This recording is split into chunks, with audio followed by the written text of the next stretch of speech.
ఈ పెద్ద మనిషి చంద్రబాబు నాయుడు గారు చేయలేని పనులన్నీ దేవుడు దయతో మనం కేవలం ఈ 57 నెలల పాలనలోనే ఎంత చిత్తశుద్ధితో ఎంతటి మమకారంతో చేశామో ఇవాళ 4 మాటలతో వివరిస్తాను. ఆ పథకాలన్నీ ఇక మీదట కొనసాగాలంటే ప్రతి పేద కుటుంబానికి, ప్రతి రైతన్నకు, ప్రతి అక్క చెల్లెమ్మకు, ప్రతి విద్యార్థికి,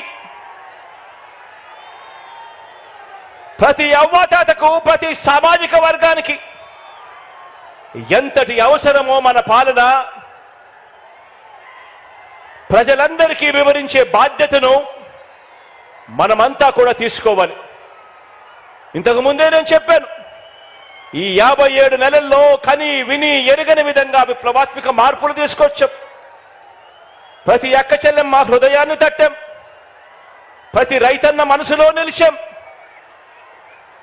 ప్రతి అవ్వాతాత చిక్కటి చిరునవ్వుల్లో నిలిచాం, చదువుకుంటున్న ప్రతి పిల్లాడి మనసులో గుండెలో కూడా నిలిచాం. విప్లవాత్మక మార్పులు తీసుకొచ్చి అడుగులు వేశాం. ఈ విప్లవాత్మక అడుగులు ఇంకా కొనసాగాల్సిన అవసరం ఎంత ముఖ్యమో, ఎంత అవసరమో ప్రతి ఇంట్లో ఉన్న ప్రతి అక్కకు చెప్పాలి, ప్రతి చెల్లెమ్మకు చెప్పాలి, ప్రతి ఇంట్లో ఉన్న ప్రతి అన్నకు తమ్ముడికి చెప్పాలి, ప్రతి రైతన్నకు చెప్పాలి, ప్రతి అవ్వ ప్రతి తాతకు కూడా మనమంతా కూడా తీసుకొని పోయి చెప్పాలి. ఈ పథకాలను అందుకున్న ప్రతి ఒక్క కుటుంబం మనకొక స్టార్ క్యాంపెయినర్గా వారందరూ కూడా ఇంట్లో నుంచి బయటికి రావాల్సిన అవసరం ఉంది అని చెప్పి ఆ అవసరాన్ని వైఎస్ఆర్సీపీలో ఉన్న ప్రతి కార్యకర్త, ప్రతి నాయకుడు, ప్రతి వాలంటీర్ ఇంటింటికి వెళ్ళి ప్రతి ఒక్కరికి కూడా వివరించాలి. వారిని పోలింగ్ కేంద్రానికి తీసుకొచ్చి ఫ్యాన్ గుర్తు మీద ఓటు వేయించాల్సిన అవసరం గురించి ఆ ప్రతి ఇంట్లో కూడా చెప్పాల్సిన అవసరం ఉంది. మనం చేసినవి చెప్పాలి, వాటి కొనసాగింపు ఎంత అవసరమో ప్రతి ఇంట్లో కూడా వెళ్ళి చెప్పాలి. ఈరోజు నేను చెప్తా ఉన్న ప్రతి మాట కూడా జాగ్రత్తగా ఆలోచన చేసి వినమని చెప్పి కోరుతా ఉన్నాను మీ అందరితో కూడా. మన వైఎస్ఆర్సీపీకి ప్రజలు 2019లో ఒక్కసారి అధికారం ఇస్తేనే, మొదటిసారి ఛాన్స్ ఇస్తేనే రైతులకు అదనంగా ఇంతకు ముందు ఎప్పుడూ కూడా రైతన్న చూడని విధంగా ఒక రైతన్నకు రైతు భరోసా తీసుకొచ్చి ఇచ్చాం. గ్రామాలలో రైతన్నకు చేయి పట్టుకుని నడిపించే ఆర్బీకే వ్యవస్థను గ్రామ స్థాయిలోకి తీసుకొని వచ్చి రైతన్నకు తోడుగా నిలిచాం. పగటిపూటే రైతన్నకు 9 గంటల పాటు ఉచిత విద్యుత్ ఆ రైతన్నకు తన గ్రామంలోనే అందుబాటులోకి తీసుకొచ్చాం. మొట్టమొదటిసారిగా ఏ సీజన్లో నష్టం జరిగితే ఆ సీజన్ ముగిసేలోగానే రైతన్నకు ఇన్పుట్ సబ్సిడీ ఇవ్వటం మొదలెట్టింది మీ బిడ్డ ప్రభుత్వం వచ్చిన తర్వాతనే. రైతన్నలకు మొట్టమొదటిసారిగా ఎప్పుడూ జరగని విధంగా ఉచిత పంటల బీమా ఇస్తా ఉన్నది కూడా మీ బిడ్డ ముఖ్యమంత్రి అయిన తర్వాతనే. గతంలో ఎప్పుడూ కూడా ఏ రైతన్నా కూడా చూడని విప్లవాత్మక మార్పులు ఇవి. ఒక రైతన్నకు రైతు భరోసాతో రైతన్నను తోడుగా ఉంటూ ఆదుకుంటూ ఇన్ని కార్యక్రమాలన్నీ కూడా జరిగిన పరిస్థితులు కేవలం మీ బిడ్డ పాలనలోనే జరిగాయి.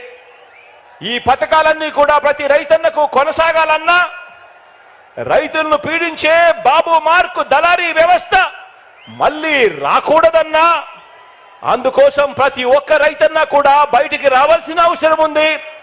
స్టార్ క్యాంపెయినర్లుగా ఆ రైతన్న ముందుకొచ్చి ఇంకో 100 మందికి చెప్పవలసిన అవసరం ఉంది అని చెప్పి ప్రతి ఇంటికి వెళ్ళి ప్రతి రైతన్నకు కూడా చెప్పమని కోరుతా ఉన్నాను.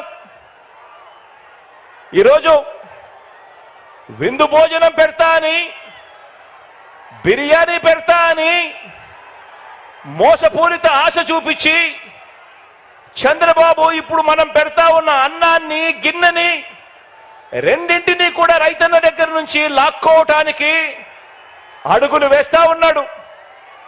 గతంలో ఇదే పెద్ద మనిషి చంద్రబాబు నాయుడు గారు తాను బేషరతుగా చేస్తానన్న 87,612 కోట్ల రూపాయల రుణమాఫీని ఓ మోసంలా ఎలా మార్చాడో ప్రతి రైతన్నకు కూడా గుర్తు చేయాల్సిన అవసరం మనలో ఉన్న ప్రతి కార్యకర్తకు ఉంది. 2019లో సీఎం అయిన మీ జగన్ పేరు చెబితే, మన వైఎస్ఆర్సీపీ పేరు చెబితే అక్క చెల్లెమ్మలకు గతంలో ఎప్పుడూ కూడా జరగని విధంగా ఈరోజు అక్క చెల్లెమ్మలకు ఓ అమ్మఒడి, అక్క చెల్లెమ్మలకు ఓ ఆసరా, అక్క చెల్లెమ్మలకు ఓ సున్నా వడ్డీ, అక్క చెల్లెమ్మలకు ఒక చేయూత, అక్క చెల్లెమ్మలకు ఒక కాపు నేస్తాం, ఒక ఈబీసీ నేస్తాం, ఒక 31 లక్షల ఇళ్ల పట్టాల పంపిణీ, 22 లక్షల ఇళ్ల నిర్మాణం వేగంగా జరుగుతా ఉన్న పరిస్థితులు. ప్రతి అక్క చెల్లెమ్మ ఫోన్లోనూ ఒక దిశ యాప్, ఆ ప్రతి అక్క చెల్లెమ్మకు తోడుగా ఉండేందుకు అదే గ్రామంలోనే ఓ మహిళా పోలీస్. ఇవన్నీ కూడా గతంలో ఎప్పుడూ జరగని విధంగా మీ బిడ్డ ముఖ్యమంత్రి అయిన తర్వాతనే ఇవన్నీ కూడా అడుగులు పడ్డాయి, జరుగుతా ఉన్నాయి.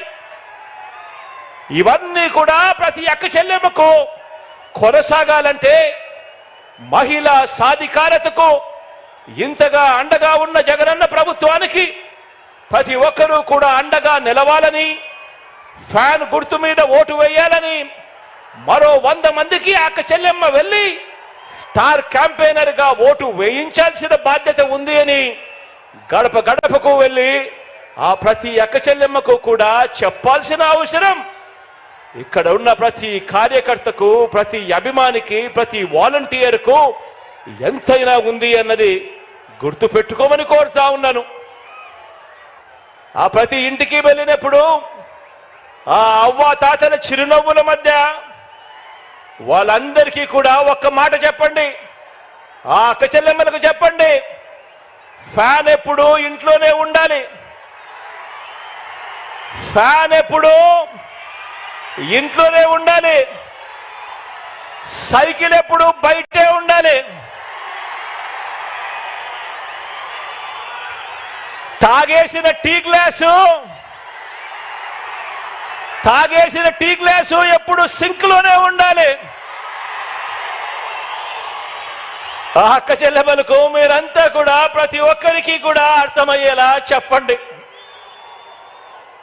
ఇక మన పిల్లల చదువుల విషయానికి వస్తే, మన పార్టీ పేరు చెబితే, మీ జగన్ పేరు చెబితే గవర్నమెంట్ బడికి వెళ్ళే పిల్లలకు గతంలో కూడా ఎప్పుడు చూడని విధంగా ఒక ఇంగ్లీష్ మీడియం, ఆ గవర్నమెంట్ బడులకు వెళ్ళే పిల్లలకు ఓ విద్యా కానుక, ఓ గోరుముద్ద, బాగుపడతా ఉన్న స్కూళ్ళు నాడు నేడుతో మొట్టమొదటిసారిగా వాళ్ళ పుస్తకాలకు బైజూస్ కంటెంట్తో అనుసంధానం, మొట్టమొదటిసారిగా వాళ్ళ టెక్స్ట్ బుక్లు బైలింగ్వల్ టెక్స్ట్ బుక్స్ గా, ఒక పేజీ తెలుగు, ఒక పేజీ ఇంగ్లీష్తో బైలింగ్వల్ టెక్స్ట్ బుక్స్, మొట్టమొదటిసారిగా ఆ పిల్లల చేతుల్లో ట్యాబ్స్ కనిపిస్తా ఉన్నాయి.